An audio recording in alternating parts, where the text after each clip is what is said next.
Welcome to the Reinventor's Mindset, insights about transformation with leaders who've done it from the inside.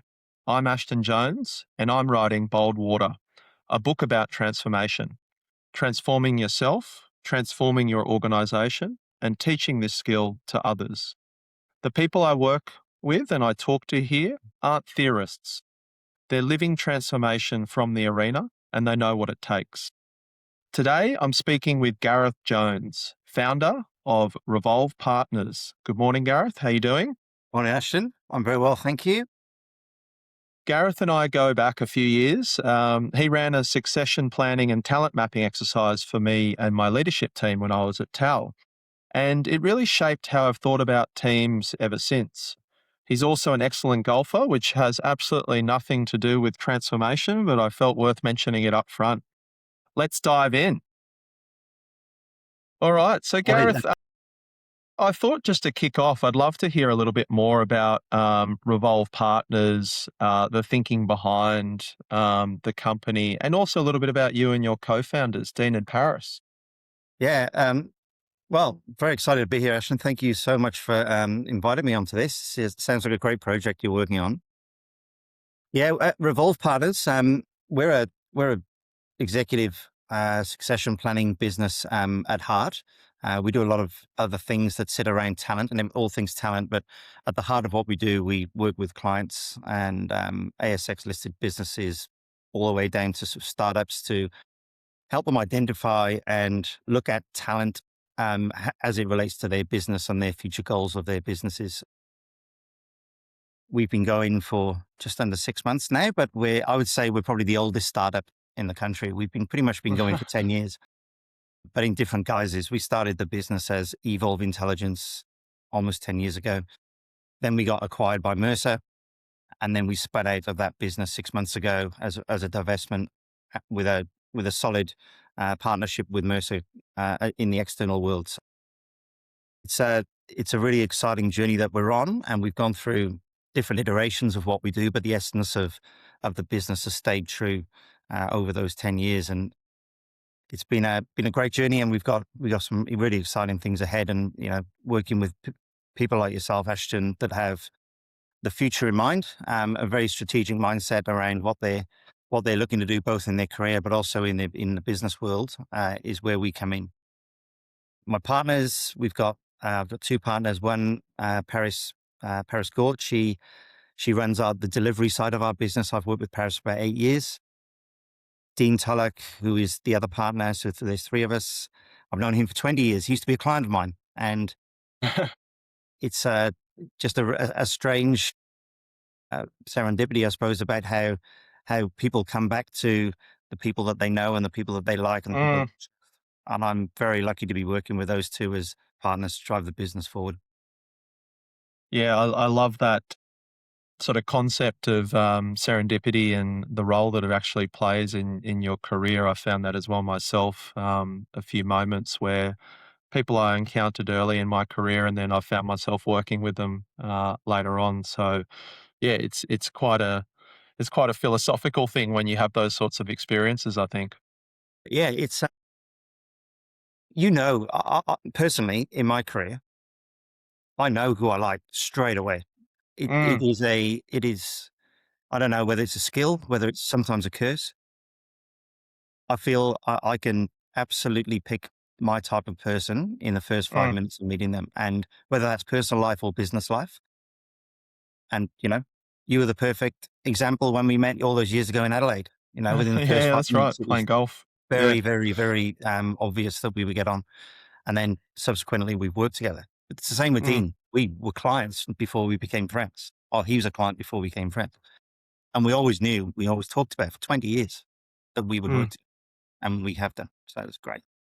Yeah, I say a lot particularly to younger people who are starting out their career in Australia. Australia is a very small place, and wealth management and banking and finance is smaller than you think, and so you need to really be careful about how you treat other people and manage your relationships well. And as I got more senior in my career, I've often thought about why I've made the decisions I've made to move between different organisations, and usually it comes back to being able to learn from someone senior and being able to do interesting work and liking the people that you're going to work with. It can be simpler than you think sometimes to make career decisions. 100%. Absolutely. I was talking to somebody yesterday about this, it's almost the exact same topic. And we were talking about what makes you tick and what makes you successful. Mm, Just working with the right people that you trust and people you like. If you don't that's right. start with those two foundations, then nothing is going to work. Yeah. Well, I'm very curious about the Mercer chapter. I'm gonna come back to that in a moment. But before I do that, I actually wanted to sort of take you back a little bit and ask you maybe about a little bit your childhood and what did you learn growing up on the mean streets of Bassaleg in Wales? Basel in Wales, that was my school. Basic school. Oh, what was it? I loved school. I absolutely loved school. And I'm a sports nut. I'll watch any sport that's on TV. And it's the school itself was a very big sports school. I was always looking out the window at any class that I was in, looking at whatever sport was going on, wishing I was out there, not in the classroom. And that's sort of been a theme for all my life. I'm always looking for something that really draws me in. And back in Mm, those days, it was just sport. So I always had a curious mind, and I would, I grew up not necessarily focusing on the academics really. I did well at school, but I didn't do as well as I could have done. mm, I didn't apply myself back then like I'm applying myself now, later on in my life. And mm, I do look back on it sometimes and think, should I have really knuckled down and mm, put myself out there from an academic and a concentration perspective more than I did? But then I look back at no, I don't think that at all, because I loved my childhood. I had the best childhood, had a great family, great friends, and really enjoyed school. So, there's always decisions, points you make in life. And I made that decision a long time ago that I was going to enjoy and at the time do just enough to get by. mm. Yep. Yep. No regrets. As I've got older, my focus and my concentration as you go through family and children and career and responsibilities, that obviously changes, but I still have that streak of fun through me in everything I do still. Yep. Yep. And I suppose if I ask you to think about the time between Bassaleg and now, what do you think people misunderstand about how you got here? Well, it's a really good one, actually. People say it to me all the time. You're Mm. lucky. You've been very Oh, lucky. right. Okay, interesting. Yeah. And, and I accept that to a point. Everyone has to be lucky in life. And the best people in the world and the best business leaders, the best sportsmen in the world are lucky. There's a great quote by Mm. Gary Player, the golfer. And someone said to him one day, he hit a one iron, which is one of the hardest golf clubs for your listeners who don't play golf. A one iron is almost an impossible golf club to hit. And Right. he hit Yeah. one at a US Open, and he hit it 200 yards to about 2 feet from the pin. And someone said that was a lucky shot. And he turned around and said, the more I practice, the luckier I get. That's right. And it's true. And I have been lucky, but I've also worked at it. And I've also worked at my Mm. relationship, worked at the work that I'm doing in the background. That hasn't always been obvious to other people. Mm. I Yeah. do it my way and it works for me. And what didn't work for me and what doesn't work for me is sitting down in front of a computer for 3 or 4 hours, just solidly concentrating. I have a different way Yeah. of being successful and learning. And that's by talking to people, being a bit more flexible. So I found what worked Yeah. for me, and it's worked. And sometimes that can be come across as lucky, Yeah. Yeah. but people potential, not everybody, my friends and my people that I work with very Mm. regularly know it's not luck, but people on the outside think it's luck, but Yeah. it's 100% not. It's really interesting. A few years back, I was on a career panel and I got asked sort of a question from the audience around, if you look back on your career, what were the most important, ingredients for success? And I actually said luck had been an ingredient. And one of the sources of luck for me was I've had really great bosses at every single point in my career, and often when you're starting out, you don't really get to control who your boss is and who you work with and things like that. And I've seen bad bosses have an impact on friends, colleagues, careers at different stages. But I really do believe in this concept of, you put yourself in new and interesting situations and luck will find you. So, it is a bit of both, right? It's to have the mindset to have those opportunities present yourself. There's a lot of things behind the scenes that people never see before the luck comes your way. Well, and that's the thing, when those lucky moments happen, you've got to be skilled enough to take them. And, if you're not skilled enough, you don't have the capability to, first of all, recognize it's a piece of luck, but then Mm, capitalize on it. Then it's not luck. Then it's just something that's happened that you haven't, that's just passed you by.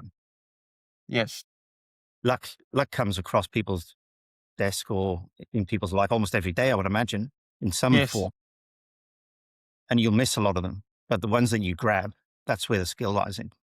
yeah, definitely. Um, so turning to the sort of journey that you had with Revolve, you built a business, Mercer acquired it, and now you've spun it back out. I'm just curious what you learned through that journey and potentially, what you might have had to let the previous owner change about the business and what maybe you really wanted to stay true to throughout that ownership journey. No, I think what did I learn about the business? I learned that I'm a lot more capable than I thought I would be in Mm, terms of being uncomfortable, being mm, uncomfortable with change. mm, The whole Evolve business prior to the acquisition was constant change. It was something that started from nothing really, mm, and mm. we were all startup mentality. We all didn't have a clue what we were doing. Didn't even know what accounting system to use. Where do we buy our computer? What's the cheapest computer we can buy? What's the do we really need to spend all this money on LinkedIn? Can we just Yeah, share one license between 10 of us? Just yeah, to yeah. save some money.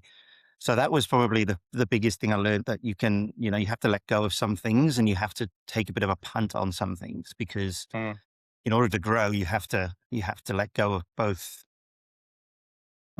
control to other people that you're working with. So that's where the trust comes in. But then you've got to invest, but you have to carefully invest. You can't just throw money against the wall. So mm, I learned a lot about myself in that respect, and I'm actually very proud of myself because I didn't think I would have that business mindset, because I thought I was probably a bit too fun focused rather than business focused, if you like. But I learned that I'm actually a lot more business focused than I was. So that's what I learned when we started that business. We got acquired by Mercer after a few years of us running Evolve, a lot quicker than we ever thought we would get acquired, which was a really interesting process. And it was really tough. We had a good 12-month period of time where they were doing their due diligence. We were running really hard to try and hit the numbers that they were requiring for us to, mm, in order to mm, go forward with the acquisition. And that was really tough. And that put a lot of pressure on our business and a lot of pressure on relationships within our business, because we were really pushing our team hard and pushing each other really mm, hard. Sometimes there were times when it was stretched so far that little things broke and you had to come back together and mend them. And mm, it was a real test of our relationship and the test of the strength of the business going through that. We got through it. It was good. Then we went into the Mercer world. Mercer are an incredibly impressive business. They mm, are obviously global, based out of New York business, and they're great and they're successful for a reason. They're very considered as a business. They are very, very methodical in how they work through every region. They have to be, because of the control they need in all the parts of the world. I yes. think what we realized over the 6 or 7 years that we were in that business was, it is really hard for them to integrate a business like ours that's a bit more entrepreneurial, Mm, because we can't consistently, you know, take a basic thing like revenue. We can't consistently predict revenue over 12 months, 24 months. Our business is lumpy, depending yes. on clients like yourself paying their bills, Ashton, or, Yeah, you know, yeah. or clients bringing us pieces of work just before Christmas and wanting delivered by the end of January, or wanting a Christmas break and not doing any work. So we would have revenue of, 10 times X in July and 1 times X in August. And Mercer Yeah. couldn't get their heads around it. They were just like, where's the consistency in the revenue? And it's never going to, it doesn't happen in our world. We're very much client driven in terms of their Yeah. needs, their business cycles.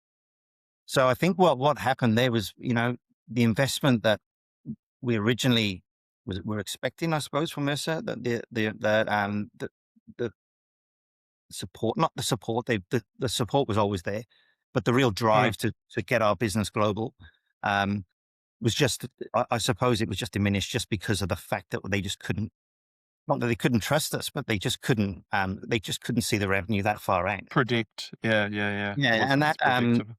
so it became a point where we would be much more effective as a business again on our own with an affiliate type partnership arrangement with Mercer, which Yeah. is what we planned. And Yeah.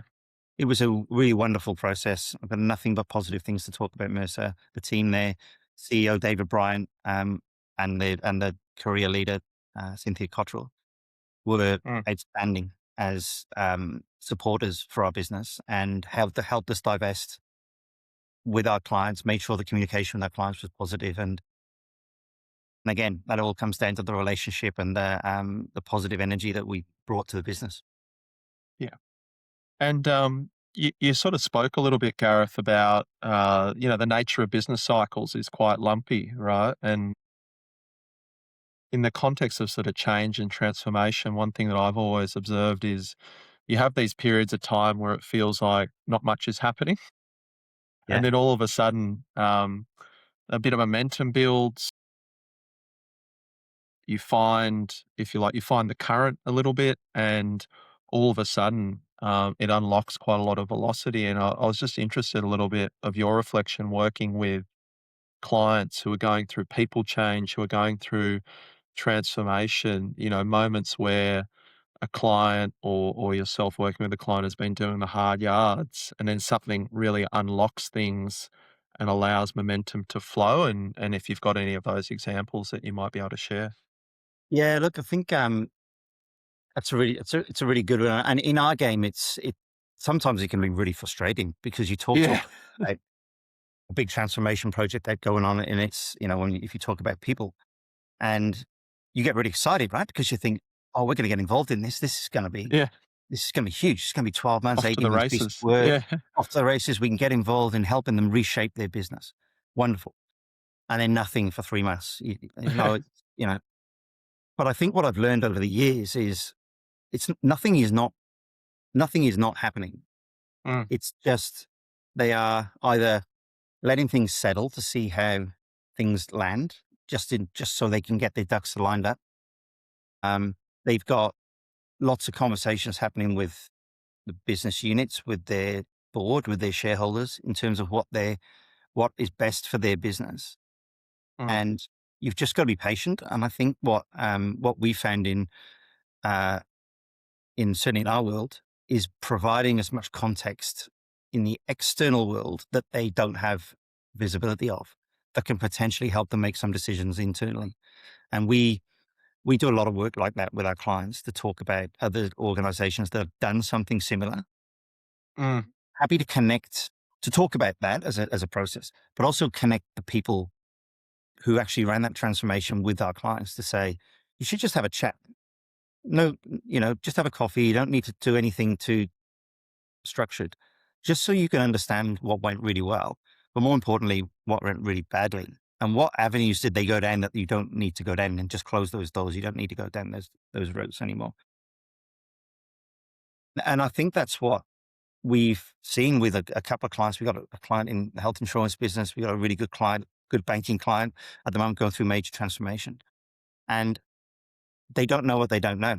And when they understand how others have gone down those different journeys, if you speak to the person that was either leading it or instrumental in making it successful, do that early, have that conversation early, because you can probably save so much time in your business and your own transformation by understanding what the hurdles are going to be early. And I'm probably telling your viewers how to suck eggs on this, but it's a really important thing to do early in any process, I think. And we've seen it. Yeah, there's this interesting sort of experience that I've had where early on in the transformation journey, you need to build this sort of coalition of the willing. And I was speaking to a CEO last week, actually, Fiona McGregor, who recently took over the CEO role at TAL about 12 months ago, just around the time that I left TAL, actually. And she spoke about one of the things that she did earlier in her career when she was in an innovation role is she actually quite often used external proof points for the change that she was looking to drive internally. Sort of a similar strategy, I suppose, to what you spoke about there around, when you're early on in the change journey, actually getting some of the key stakeholders to have informal coffees or meetings with people that have been put in similar situations and have managed to come out the other side better Yeah. for it. She would often use external proof points in terms of what competitors are doing, what's happening in overseas markets, and it gives that kind of, if you like, social proof or validation to things that are really bloody hard Yeah. early on. Yeah. And you take the golf analogy. We'll stay on that golf theme for the moment. You know, do you think Tiger Woods, when he was starting off, do you think he didn't talk to Jack Nicklaus about the Yeah, pressures that Jack felt when he was the yeah, best golfer of all time? Not just how you win a tournament, but how you handle the noise after winning the tournament. yes, When you become successful, when you become huge, when you become the biggest thing in golf, he's not yeah, going to go and talk. He's not going to not talk to anybody. He talks to the person that's been there and done it yeah, and the challenges they faced. Rory McIlroy's the yeah, same yeah, thing. He talks to Tiger Woods all the time. Rory's the biggest thing in golf at the moment. Maybe Scotty yeah, Scheffler. Rory from an yeah, exposure perspective. Do you think he doesn't talk to Tiger Woods about how to handle it? They talk all the time. And yeah, that's just him transforming how he behaves in front of the camera, how he behaves with his sponsors, the fans.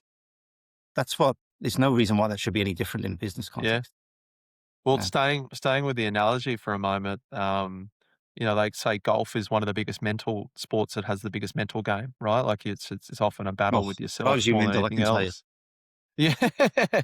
And it makes me think about what you just said, makes me think about the fact that in business, right, I actually don't think we talk enough about the mental game, right? Like Yeah. you actually need to manage your energy flow, to be in touch with yourself, and to think about sort of how you're showing up quite frequently to be able to be at your best in work contexts. And we don't really talk about it as much as we should, I think, when we're having development conversations with our staff. Yeah. We often talk about the task, and probably too much about the task, and not enough about, what's going on within yourself. How are you showing up? How do you do the work? How do you do the work in a way that builds followership and that people get around the work? Yeah. Yeah. And yeah, it's just, the mental game of work is as important as the tasks of work, right? Oh, absolutely. And, the conversation I had yesterday that I mentioned earlier, someone asked me, what do you expect from your team in terms of hours they work? So I don't expect anything from them, really. I expect them to do their best when they're in work. I don't expect them to be Mhm. at 8 in the morning and leave at 6 at night. I don't expect that. If they come in at 10 o'clock in the morning and leave at 4, I'm cool with Mm, that. As long as those hours that they're in 10 till 4 are solid quality hours. 100%. Outside of Yeah. that, look after yourself, look after your health, Yeah. look after your mind, look after your family. Once all those building blocks of your personal life are stable and Yes. positive and your energy is up because you're healthy, you've moved your body every day, first thing in the morning, Yes. you've 100%. risen with purpose. If you've got those things set up as a building blocks of your life and Foundation. Yeah. those 10 to 4 hours could be the biggest and most impressive 6 hours of the day. That's right. That's So right. outside of Yeah. that, switch off, do the other things that make you happy because a happy client and a happy employee is already Yeah. really high functioning employee and makes everything else, you know. 100%.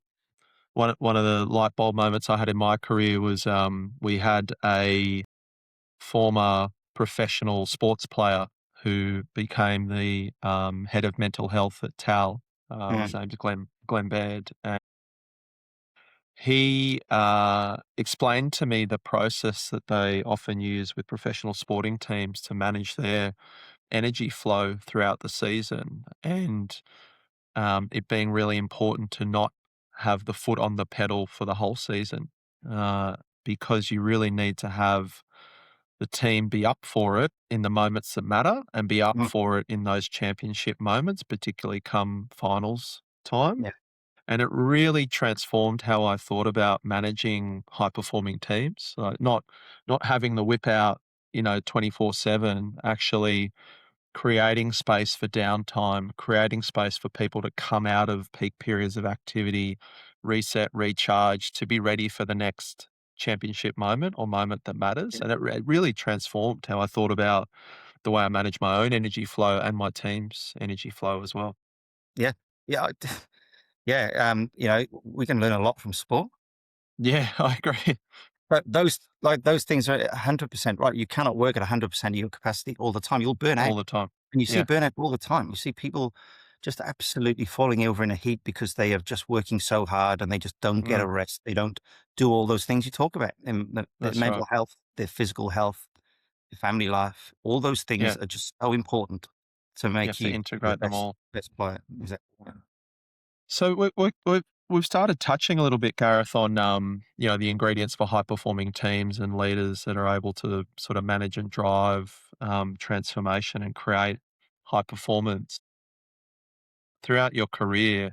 I know you've assessed quite a few executive teams, for PE firms that might be looking to make an acquisition or through merger processes. Well, When you walk into a room, what tells you that someone can really drive transformation and not just talk about it? Like, what are the signals that you look for to say, actually, I think that person is, top shelf talent? yeah, yeah. I'm trying to think of the phrase of the way that I try and describe it.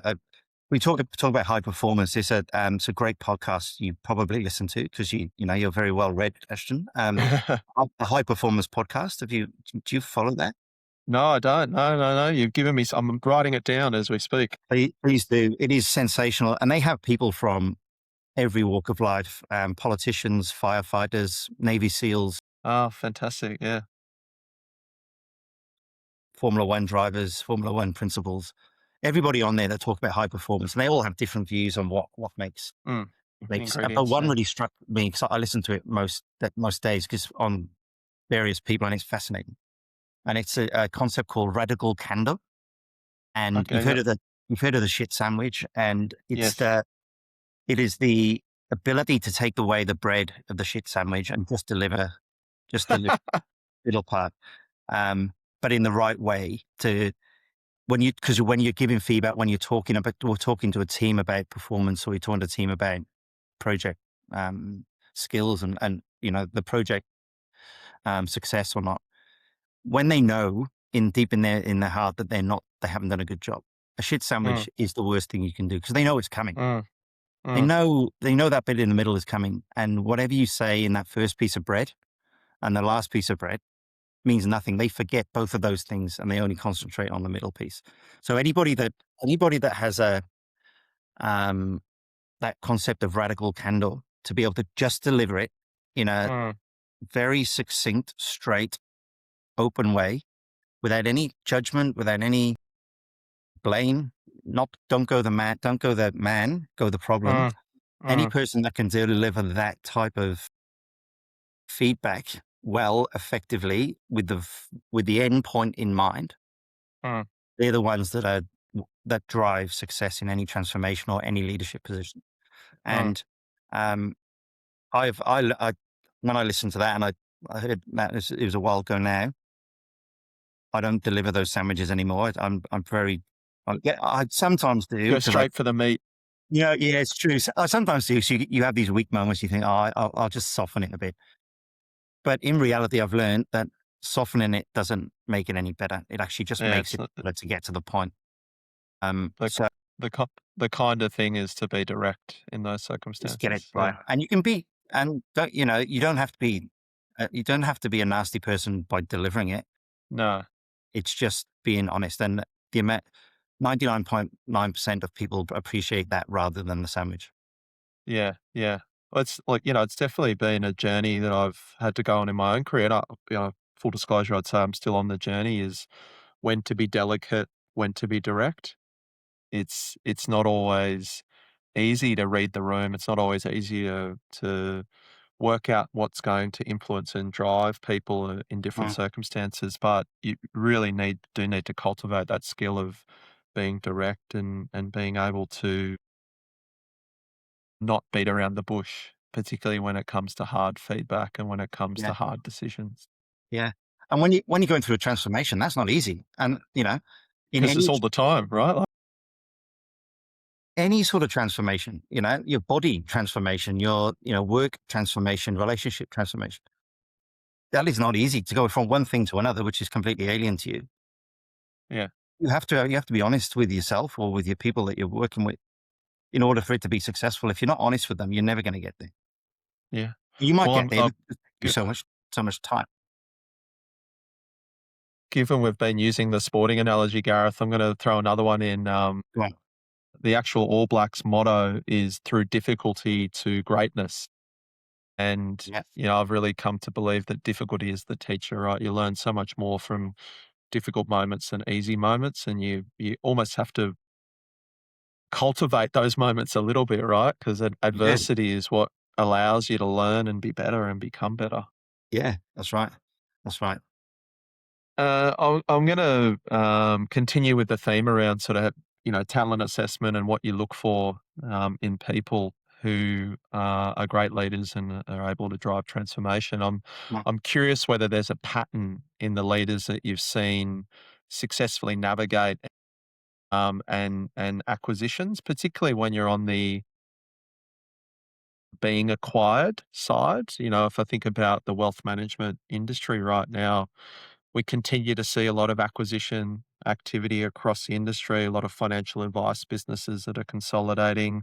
Even my own company yeah. is going through a acquisition. I'm just curious Yeah. about what you've seen in terms of the pattern of leaders who successfully navigate acquisition versus those who maybe don't necessarily survive it. Yeah. So from an acquiree perspective, is that what we're talking about? Yeah. So I Yeah, think, yeah, yeah, both, I yeah, suppose. Yeah. both sides. Yeah. So, I think what, when you're, it's a very emotional, I think people misun, um, they probably don't necessarily put enough, focus, I suppose, on the emotional side that it takes out of Mm. leaders, because it's a really hard process to go through, and you're getting people basically coming into your house and going through your drawers and seeing Yes. what's in there and seeing all the things you've hidden away because people are coming around. You can't have that mess there. I know to put that in there. It's not necessarily bad, but you just want to just tidy it up, make it look perfect. I think any company that's going through an acquisition and of being acquired, it's really important to get it all out there because it's going to get, and again, it doesn't have to be bad or anything that's illegal or anything that's sort of underhand. Mm, But the company that's going to buy you is going to find it at some point, even if it's pre-acquisition or post-acquisition, it's going to come out.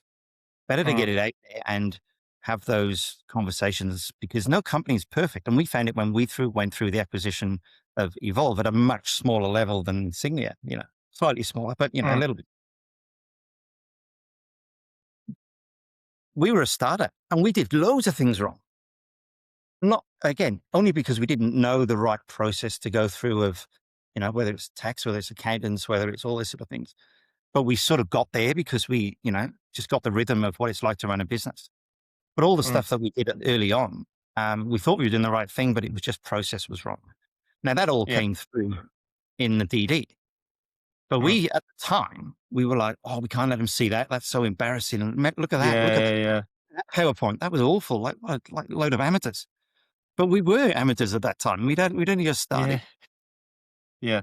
And when Mercer were going through this acquisition, the guy that was running it, John Gross, he would smile at us and he'd laugh at us and he'd say, guys, we expect to find all this.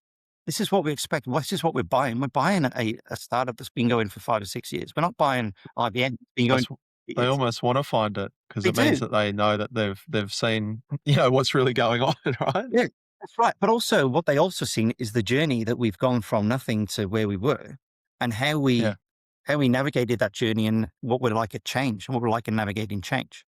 And in order for us to go into the Mercer business, navigating change was essential. So they needed to Yes. see evidence of that. If we were perfect from day one and hadn't changed till they acquired us, that's almost a bit of more of a worry than us It's being more of a red terrible at the flag. start and then Yeah, becoming yeah, when they bought us. So definitely, that definitely. was a big eye opener for me, and that's what I see a lot in people that are getting acquired. They get really emotional and they want everything to be perfect. Um, but you do need to show them the bad things and be able to tell the story about how you got to where you are now, and Yeah, yeah, yeah. people who can navigate that. That's number one. The other one is empathy for this staff. Mm, People, and again, some people, depending on whether the staff know that the acquisition is happening. If there's no If they do know, then you've got to give them empathy. They need to understand because they're going to be all over the place. They're not sure what's going to happen to their jobs. They're not going to sure what's happening with the business. So they're going to be, um, they're going to be a bit sort of flighty in terms of how mm, they work. So you've got to give them enough ability to express their emotions as well. So the very empathetic leader is very good in that sort of acquisition piece. And then from the flip side, I've not been on that side, so I haven't been in those shoes. But again, John Gross was a perfect example from Mercer. Uh, he was he didn't play the process down, but he was just very honest to say, "Look, guys, this is what's happening," and we catch up for you know a meeting after the big meeting, yeah, we catch up for a coffee, and he'd say, "Look, guys, this is part of the process. You need to yeah. understand. We're not here to trip you up. We're here to support you. We want to acquire you, so we want to make Want this to help work. you. So we're not Yeah, yeah, trying reasons not to, but we want to make sure that we're doing the right thing." And yeah, his honesty was really refreshing, and I learned a lot about that. So his leadership through that process put us at ease, and he was very, very communicative. So he talked to us a few times a week, and subsequently, as often happens in my career, I've become friends with the people that I work with, and he's now a friend. And I learn from John almost every day when I speak to him. He's a yeah. very, very smart man. Well, given we've already been giving Mercer a bit of a big pat on the back today in this discussion, I'm going to give him We have, one haven't we? more because I've also done M&A deals with them and worked with Grossi and worked with Mark Thompson, who's now Yeah. recently retired at Mercer. And you're so right to say that the way that the people who are on the acquirer side show up throughout the transaction can also really mean a difference between a deal that everyone feels good about and a deal that everyone feels maybe not so good about. And yeah, full credit to them in the way that I've dealt with that organization throughout my career. They really do know how to acquire businesses and also in your instance divest businesses in a Mm, way which is respectful of the founders, is respectful of the people involved in the transaction. that's right. Absolutely. Yeah. We're almost out of time, Gareth. So just to wrap up, I just wanted to ask you a question that I'm hoping becomes a bit of a signature question for the Reinventors Mindset series, which is what childhood belief did you have to let go of to become who you are today? I have to let go of. Wow.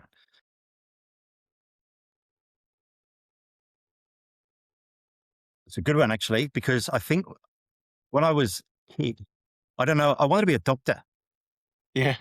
right? And I always believed I could be a doctor. Mm, And I sort of still believe I, I reckon I could have been a doctor if I had the yeah. right skills. That sounds terrible, but I think I could have been a doctor if I had the right application, but I didn't, and I don't have that Mm, application. So I have to let go of the fact that I am, my personality does not lend myself to being a doctor, and my mm, attention to detail does not lend itself to being a doctor. Yeah. That was, it didn't ruin my life or anything, but at the time I thought, oh, I'd love to be one. But looking back at that now, I've let that go. Like any sort of role or opportunity that takes a huge amount of application and a lot of dedication to sitting down for hours and hours on end, I will use partners, friends, colleagues to help me with that because I know it's not my skill set. So Yeah. I've become very aware of where I'm good, but I've also Yes. become aware of where I'm not so Or good. not good. Yeah. So mate, if you come to my place for a beer and you've got a problem, don't ask me to fix it because I wouldn't have. Well, on that note, I think we'll finish up. And yeah, I completely agree. Being honest with yourself about what you're good at and what you're not so good at is one of the hardest skills to learn in life. So yeah, full Yeah. credit to you for learning that early. So Thanks. Gareth, thank you so much. It's been an absolute pleasure. I've really enjoyed the conversation. I've gotten a lot out of it. And this has been the Reinventor's Mindset. Have a fantastic day.